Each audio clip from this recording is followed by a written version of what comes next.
I'd like to give you an overview of the topics that we'll cover in this video course on sight singing.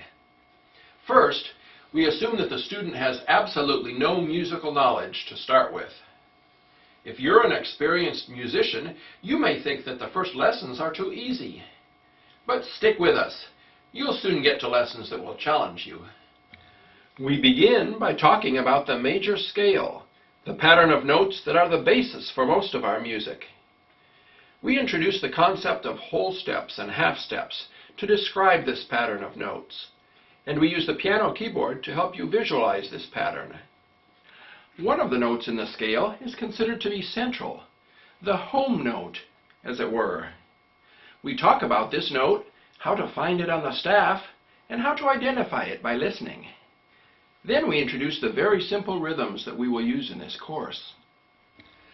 Once we have these building blocks, we begin to teach you to hear other notes in relation to the home note of a scale. We begin with the notes that are closest to the home note and are easiest to recognize. With each lesson, there is a series of exercises to help you practice what you've just learned. Once you've mastered singing the notes that are close to the home note, we move on to notes that are a little farther away. We also give you some practice in reading lyrics along with the music.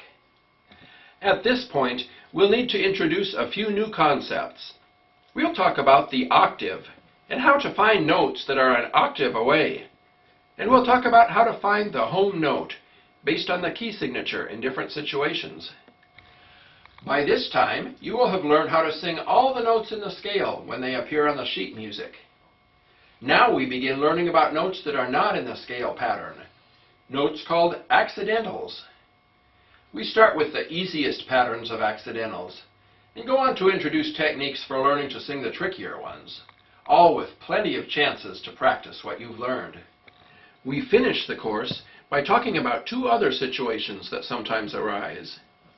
One of them is singing in minor keys, and the other is modulation, finding your way when the music is changing keys.